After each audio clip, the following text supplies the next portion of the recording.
চীনের হয়ে গুপ্তচর বৃত্তির অভিযোগে যুক্তরাজ্যের দুই নাগরিকের বিরুদ্ধে দায়ের করা এক মামলায় সাক্ষ্য দেন ব্রিটিশ উপজাতীয় নিরাপত্তা উপদেষ্টা ম্যাথিউ কলিন্স। দুটি ভিন্ন সরকারের অধীনে 18 মাস ধরে মামলা চললেও শেষ পর্যন্ত এর নিষ্পত্তি হয়নি। গেল বুধবার রাতে ওই নিরাপত্তা উপদেষ্টার সাক্ষ্য থেকে 3টি বক্তব্য প্রকাশ করেন ব্রিটিশ মন্ত্রীরা।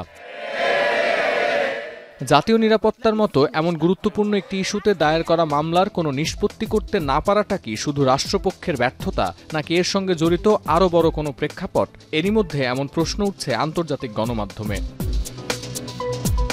এই মামলা নিয়ে যখন সরগরম ব্রিটেনের অভ্যন্তরীণ রাজনীতি, তখন যুক্তরাজ্যের অভ্যন্তরীণ গোয়েন্দা সংস্থা MI5 প্রধানের বক্তব্য জন্ম দিয়েছে নতুন বিতর্কের। স্যার কেইন ম্যাককালাম মন্তব্য করেছেন, এই মুহূর্তে চীন, রাশিয়া ও ইরানের হুমকির কবলে যুক্তরাজ্য। বিচ্ছিন্ন সন্ত্রাসী হামলা উস্কে দেওয়ার চেষ্টা করছে আল কায়দা ও Islamic State. We and the police have disrupted a steady stream of surveillance plots with hostile intent. MI5 প্রধানের দাবি, চীনা অপারেটিভরা যুক্তরাজ্যের জাতীয় নিরাপত্তার জন্য প্রতিদিনই হুমকি সৃষ্টি করছে। আরও বলেন, গেল সপ্তাহে চীনা গুপ্তচরদের উদ্বেগজনক কার্যকলাপ ঠেকাতে ব্যস্ত সময় পার করেছে MI5। পাশাপাশি ওই দুই ব্রিটিশ নাগরিকের গুপ্তচর বৃত্তির মামলার নিষ্পত্তিতে সরকার পক্ষের আইনজীবীদের ব্যর্থতা নিয়ে প্রশ্ন তোলেন তিনি।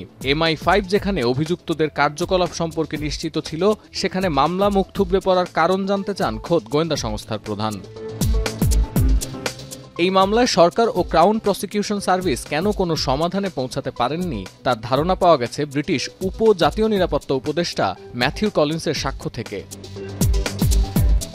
প্রথমত, কলিন্স তার বয়ানে সরাসরি বলেননি চীন যুক্তরাজ্যের জাতীয় নিরাপত্তার জন্য হুমকি। রাষ্ট্রপক্ষ আশা করেছিল সরকার চীনের বিরুদ্ধে এমন কোনো প্রমাণ দিয়ে সহায়তা করবে, কিন্তু তৎকালীন কনজারভেটিভ সরকার চীনের সঙ্গে সদ্ভাব বজায় রাখতে এই ঝুঁকি নেয়নি বলে দাবি স্কাই নিউজের। কনজারভেটিভদের বিরুদ্ধে একই অভিযোগ এনেছেন লেবার পার্টির নেতা ও বর্তমান প্রধানমন্ত্রী কিয়ার স্টারমার। কারণ ডিসেম্বর 2021 থেকে ফেব্রুয়ারি 2023 পর্যন্ত যুক্তরাজ্যের প্রধানমন্ত্রীর দায়িত্ব পালন করেছেন কনজারভেটিভ 3 নেতা বরিস জনসন, লিজ ট্রাস ও ঋষি সুনাক।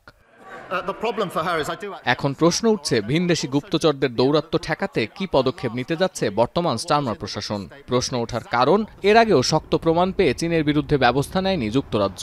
সেখানে অর্থনৈতিক ধাক্কা কিংবা জলবায়ু পরিবর্তনের প্রভাব মোকাবিলার মতো ইস্যু প্রশাসনের জন্য চ্যালেঞ্জ হয়ে দাঁড়িয়েছিল, এমন কোনো তথ্য পাওয়া যায় না। তাহলে কেন বেইজিংকে এই ছাড় দিচ্ছে ব্রিটেন সরকার? এই প্রশ্নের জবাব খুঁজছে আন্তর্জাতিক গণমাধ্যমও। সতীর্থ কর্মকার, এখন বিশ্ব। শিয়া বাটার ও ভিটামিন ই সমৃদ্ধ লিলি বিউটি সোপ, তারুণ্যময় উজ্জ্বল ত্বকের জন্য। রিমার্ক,